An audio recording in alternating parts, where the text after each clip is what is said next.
প্রিয় ছাত্রছাত্রীবৃন্দ, আমার চ্যানেলে তোমাদের সকলকে স্বাগত জানাই।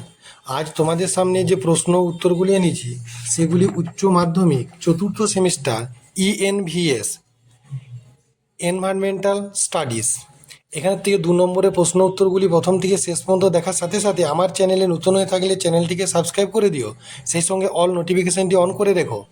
দেখো প্রশ্ন, কার্বন মনোক্সাইড থেকে মানুষের কি রোগ হতে পারে? কার্বন মনোক্সাইডের প্রতি হিমোগ্লোবিন আসক্তি অক্সিজেন এবং কার্বন ডাইঅক্সাইড থেকে বেশি। ফলে বাতাসে সিও উপস্থিত থাকলে হিমোগ্লোবিনের সঙ্গে তা যুক্ত হয়ে রক্তে অক্সিজেনের পরিবহন ক্ষমতা কমিয়ে দেয়। এই অবস্থা চলতে থাকলে মৃত্যু ঘটতে পারে।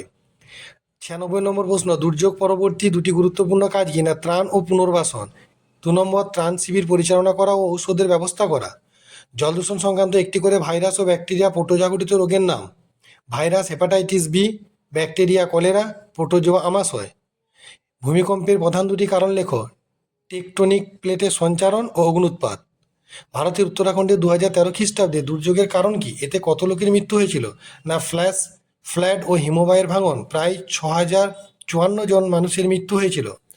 জলে ভারী ধাতু গঠিত 2টি রোগের নাম লেখো। মিনামাটা রোগ, ফ্লুরোসিস, ইটাই ডিসলেক্সিয়া। সিডার ও আয়লা নামক ঘূর্ণিঝড় কোন কোন সময়ে হয়েছিল? সিডার 2007 বাংলাদেশ, আয়লা হচ্ছে 2009 পশ্চিমবঙ্গ ও বাংলাদেশ। আচ্ছা, মেথোমোগ্লোবিনেমিয়া কাকে বলে?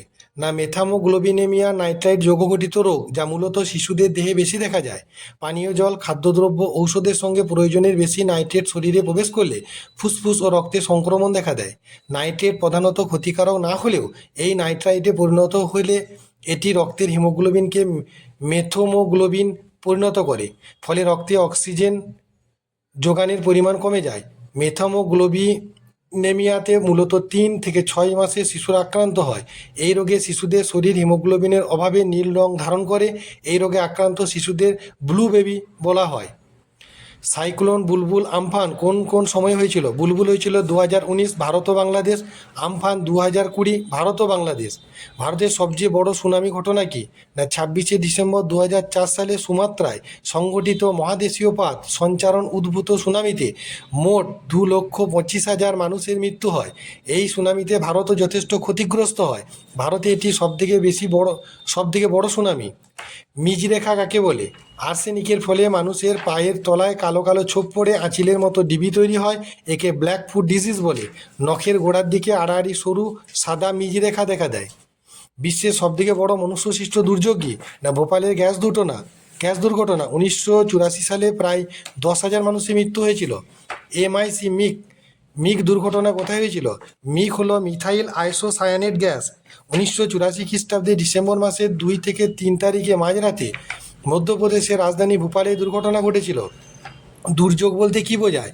যে বিশেষ আকস্মিক ও অনিশ্চিত ঘটনায় মানুষের জীবন, সম্পত্তি এবং জীবিকার ক্ষয়ক্ষতি ঘটে তাকে ডিজাস্টার বা দুর্যোগ বলে।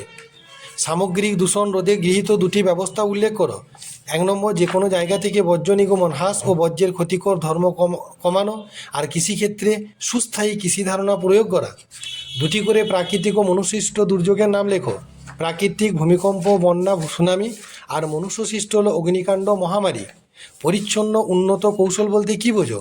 না যে উন্নয়ন পদ্ধতিতে পরিবেশ দূষণ যথাসম্ভব কম ঘটিয়ে এবং বিশেষ করে গ্রিনহাউস গ্যাস উৎপাদন সীমিত রেখে বিভিন্ন উন্নয়ন প্রক্রিয়া গ্রহণ করা হয় তখন থেকে পরিচ্ছন্ন উন্নত কৌশল বলে। কার্বন ক্রেডিট পদ্ধতি কি? কার্বন ক্রেডিট কি? এই প্রকল্পের প্রধান একটি দিক হলো কার্বন ক্রেডিট বা কার্বন অফসেট। এই প্রকল্পে কোনো কার্বন উৎপাদক দেশ বা সংস্থা নির্দিষ্ট পরিমাণে CO2 বা অন্যান্য গ্রিনহাউস গ্যাস নির্গমনের অনুমতি পায়। সময়ের সঙ্গে সঙ্গে এই ক্রেডিটের পরিমাণ হ্রাস পায়। কোনো দেশ এই সীমা ছড়ালে তার জন্য অর্থ বরাদ্দ করতে হয়। আবার কোনো দেশ অর্থের বিনিময়ে এই ক্রেডিট বিক্রি করতে পারে। এই পদ্ধতি আসলে বিশ্বব্যাপী গ্রিনহাউস গ্যাসের নির্গমনকে স্থিতিশীল করার একটি প্রয়াস। কার্বন ডেটিং কি? না কিয়োটো প্রোটোকলের আরেকটি দিক হলো কার্বন ডেটিং। এতে বিশ্বব্যাপী বোঝাপড়ার মাধ্যমে সামগ্রিক GHGs এর নির্গমন স্থিতিশীল রাখার চেষ্টা করা হয়। এই প্রকল্পে শিল্পোন্নত দেশ ও উন্নয়নশীল দেশগুলি পারস্পরিক বোঝাপড়ার মাধ্যমে কার্বন উৎপাদন ক্ষমতা হস্তান্তরিত করতে পারে। একেই কার্বন ব্যবসা বলে। ভারতে কবে কেন্দ্রীয় দূষণ নিয়ন্ত্রক পর্ষদ গঠিত হয়েছে? এই পর্ষদের দায়িত্বে কারা থাকেন? ভারতে 1974 খ্রিস্টাব্দে কেন্দ্রীয় দূষণ নিয়ন্ত্রণ পর্ষদ গঠিত হয়। এই পর্ষদে কেন্দ্রীয় সরকার অনুমোদিত একজন পূর্ণ সময়ের সভাপতি, অনূর্ধ্ব 5 জন কেন্দ্রীয় সরকারে নিয়োজিত আধিকারিক। প্রত্যেক রাজ্য সরকারের 2 জন ও কেন্দ্র সরকারের 3 জন থাকবে। এছাড়াও আধিকারিক নন এমন অনেকেও পর্ষদে থাকেন। কেন্দ্রীয় দূষণ নিয়ন্ত্রণ পর্ষদের প্রধান দুটি কাজ: 1 নম্বর, জল সংরক্ষণ দূষণ নিয়ন্ত্রণ সংক্রান্ত ব্যাপারে কেন্দ্র সরকারকে পরামর্শ দেওয়া। 2 নম্বর, রাজ্য দূষণ পর্ষদগুলিকে প্রযুক্তিগত সাহায্য করা। গঙ্গা অ্যাকশন প্ল্যান বলতে কী বোঝো? গঙ্গার জলকে দূষণমুক্ত করার উদ্দেশ্যে 7ম পঞ্চবার্ষিকীর পরিকল্পনায় তৎকালীন প্রধানমন্ত্রী রাজীব গান্ধী 1986 খ্রিস্টাব্দে 14 জুন ভারতে গঙ্গা উন্নয়ন প্রকল্প চালু করেন। একে গঙ্গা অ্যাকশন প্ল্যান বা GAP বলে। কেস স্টাডি বলতে কী বোঝো? না, দূষণের ক্ষেত্রে কেস স্টাডি বলতে বোঝায় কোনো নির্দিষ্ট দূষণের পরিস্থিতি, ব্যাপকতা, গভীরতা, বৈশিষ্ট্য এবং সেই সমস্যার সমাধান ও সমাধানের সমস্যাসমূহ বুঝে নিয়ে কোনো সমাধান প্রকল্প চালু করা।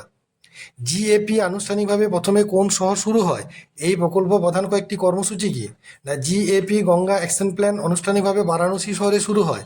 কর্মসূচি 1 নম্বর, কৃষি, শিল্পক্ষেত্র, নর্দমার জল শোধন না করে গঙ্গায় না ফেলা, গঙ্গার ভাঙন রোধ করা, আর গঙ্গার পাড়ে অবৈধ নির্মাণ না করা প্রভৃতি। দূষণ নিয়ন্ত্রণের ক্ষেত্রে দুটি কেস স্টাডি উদাহরণ: একটা গঙ্গা অ্যাকশন প্ল্যান 1986, একটা যমুনা অ্যাকশন প্ল্যান 1993। গঙ্গা দূষণ নিয়ন্ত্রণের জন্য গৃহীত পরিকাঠামো এর দুটি উপাদান উল্লেখ করো। আইন ও নীতিসমূহের মধ্যে পড়ে বিভিন্ন পরিবেশ আইন, নীতি প্রভৃতি। 2 নম্বর, বিভিন্ন সংস্থা ও প্রতিষ্ঠান, দূষণ নিয়ন্ত্রণ বোর্ড, পরিবেশ মন্ত্রক, বিভিন্ন NGO এর মধ্যে পড়ে। দূষণ নিয়ন্ত্রণ পরিকাঠামো পরিকল্পনায় নিয়ন্ত্রক কয়েকটি সংস্থার নাম: কেন্দ্রীয় দূষণ নিয়ন্ত্রণ সংস্থা, রাজ্য দূষণ নিয়ন্ত্রণ সংস্থা সমূহ, আর কেন্দ্রীয় রাজ্য পরিবেশ মন্ত্রক।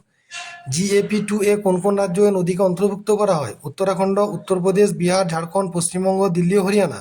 এই পর্যায়ে গঙ্গার বিভিন্ন উপনদী যথা যমুনা, দামোদর, গোমতীকে এই পরিকল্পনা অন্তর্ভুক্ত করা হয়। গঙ্গা অ্যাকশন প্ল্যানে দুটি সাফল্য উল্লেখ করো। 1 নম্বর, এর অধীনে নেওয়া 764টি প্রকল্পের মধ্যে 2014 পর্যন্ত 652টি প্রকল্পের কাজ সম্পন্ন হয়েছে। আর 1986 সাল থেকে গঙ্গা জলের গুণগত মান ধীরে ধীরে উন্নত হয়েছে।